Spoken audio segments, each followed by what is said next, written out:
अगर आप भी रॉकी टीवी के डीलरशिप लेना चाहते हैं तो दिए गए इस नंबर पर संपर्क करें। हमारा नंबर है 9878740455। आज केंद्रीय मंत्री सामाजिक न्याय एवं अधिकारिता मंत्रालय भारत सरकार डॉक्टर वीरेंद्र कुमार ने भारत सरकार के सामाजिक न्याय और अधिकारिता मंत्रालय द्वारा जेपी पैलेस आगरा में चल रहे 2 दिवसीय चिंतन शिविर के समापन के उपरांत पत्रकार वार्ता आयोजित कर जानकारी दी। वहीं चिंतन शिविर में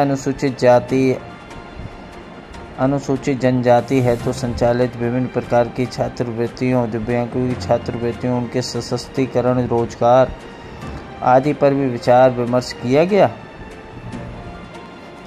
रही आपकी इस समाज को लेकर क्या निकल के आया समुद्र मंथन में?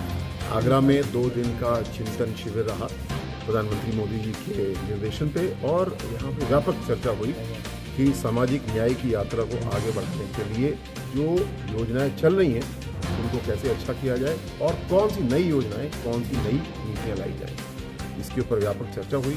उत्तर प्रदेश को खासकर बहुत अच्छे सबक मिले और मैंने आदरणीय मंत्री जी वीरेंद्र कश्यप जी, आदरणीय मंत्री जी संजीव लोन जी ने हमने तय किया कि इस चिंतन शिविर के बाद हम एक तुरंत 10 दिन के अंदर एक्शन शिविर करेंगे।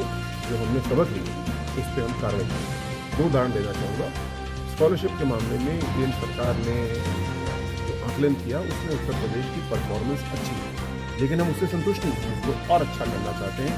हमारे बच्चों को स्कॉलरशिप पूरी मिले, समय से मिले, कोई बच्चा ना छूटे, साथ साथ कोई घपले का मौका भी किसी को न मिले, इसके लिए हम काम को आगे बढ़ाएं। दूसरा, जहाँ पे हम और अच्छा करना चाहते हैं उद्यमिता के दृष्टिकोण से अनुसूचित जाति, ओबीसी, एसटी सभी वर्गों को जो आगे बढ़ने के लिए कौशल विकास की आवश्यकता है, बिजनेस कुछ लगाने के लिए यानी उद्यमिता की आवश्यकता है, उसके लिए हम लोग ने बहुत सारे चीज़ों के बारे में मंथन किया, बहुत तेजी से आगे बढ़े।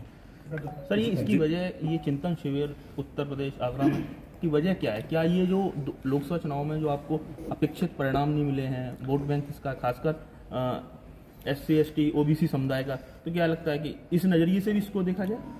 मेरे ख्याल से ऐसा ना देखा जाए, और ऐसे चिंतन शिविर सारे मंत्रालय करते हैं। प्रधानमंत्री मोदी जी ने एक बहुत अच्छी पहल ये की कि ऐसे शिविर दिल्ली से बाहर होने चाहिए ताकि राज्यों को भी अपना अपना योगदान करने का मौका मिलता है। मैं समझता हूँ ये आगरा का, उत्तर प्रदेश का सौभाग्य कि माननीय मंत्री जी डॉक्टर वीरेंद्र कुमार जी ने उत्तर प्रदेश में आगरा को चुना। हमने अनुरोध किया कि उत्तर प्रदेश को, आगरा को, हमारे अन्य भी एक से सुंदर सुविधा संपन्न नगर हैं, वहाँ पे भविष्य में छोटे बड़े ऐसे शिविर हों। सर, यूपी में इनकाउंटर पॉलिटिक्स बड़ी तेजी से चल रही है, लगातार एनकाउंटर में जाति पॉलिटिक्स। सर, तो क्या कहेंगे सर इस पर?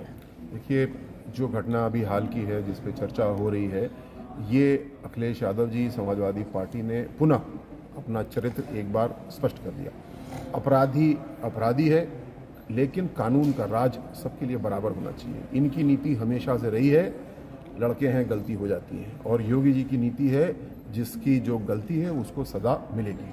वो नवाब ब्रांड पॉलिटिक्स करने वाले कन्नौज के बलात्कारी हों या पुलिस के ऊपर गोली चलाने वाले हों, हमारी पुलिस आज सक्षम है, उसका मनोबल ऊपर है।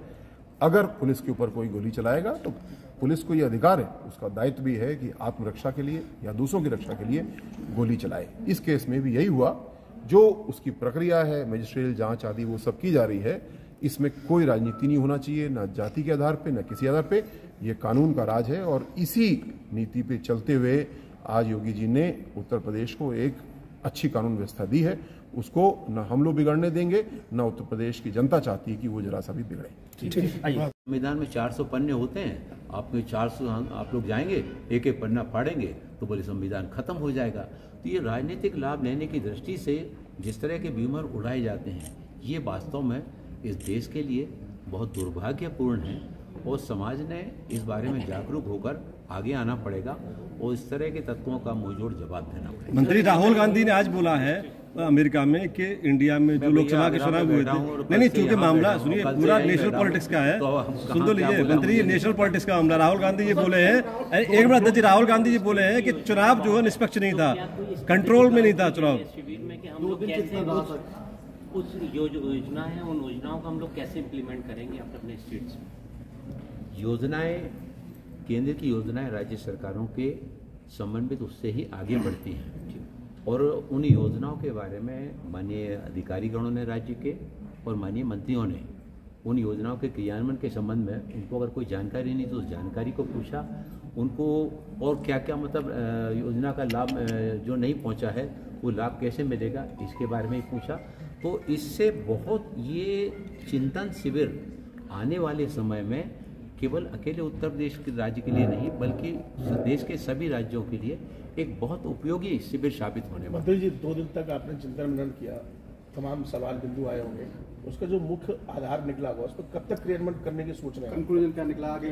मतलब शिविर होते इसलिए हैं कि मतलब ये यहाँ से जाने के बाद जो यहाँ से सीख के जा रहे हैं, जो ज्ञान लेकर जा रहे हैं, जो जानकारी लेकर जा रहे हैं, उस जानकारी को ले जाकर अपने अपने राज्यों में उसको आगे बढ़ाने का काम अधिकारियों के द्वारा बढ़ाने की मांग है। तो क्या कोई ये भी कुछ विचार विमर्श हुआ है कि सरकार इस हम लोग तोड़ने के पक्ष में नहीं, हम लोग सब समाज को लिए साथ में आगे है बढ़ते जाना, सबका साथ, सबका विकास, सबका विश्वास और सबका सामूहिक प्रयास। मंत्री जी, बिहार सहित तमाम राज्यों ने केंद्रांश बढ़ाने की मांग की है क्योंकि योजना इम्प्लीमेंट नहीं होती, फंड्स की कमी है। देखिए, केंद्र और राज्य सरकार की सबकी संघीय ढांचे में सबकी सामूहिक जिम्मेवारी होती है और योजनाओं में जैसे कि हमारी छात्रवृत्ति की योजना है, पहले छात्रवृत्ति हमारा शेयर, केंद्र का शेयर जो है ना बहुत काफ़ी कम हुआ करता था, लेकिन 2014 के बाद इसको डीबीटी के माध्यम से किया गया और 60% हिस्सा केंद्र का, 40% हिस्सा राज्य का।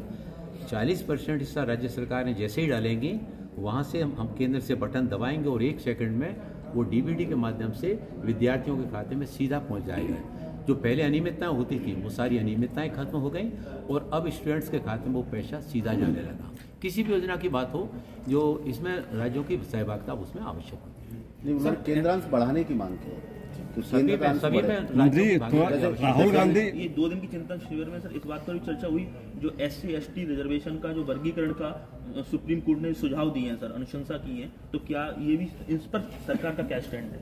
राज्यों को बोला गया है, राज्य उस पर विमर्श करेंगे, तथ्य निकालेंगे, अध्ययन करेंगे और जहाँ तक उसमें क्रीमी लेयर की बात है तो क्रीमी लेयर के लिए माननीय प्रधानमंत्री जी ने बिल्कुल स्पष्ट कर दिया है कि क्रीमी लेयर की अवधारणा को हम उसको। मंत्री, एक बहुत बड़ा सवाल है, अमेरिका में राहुल गांधी बोले हैं कि इंडिया में जो चुनाव हुए थे वो कंट्रोल में नहीं थे। धन्यवाद।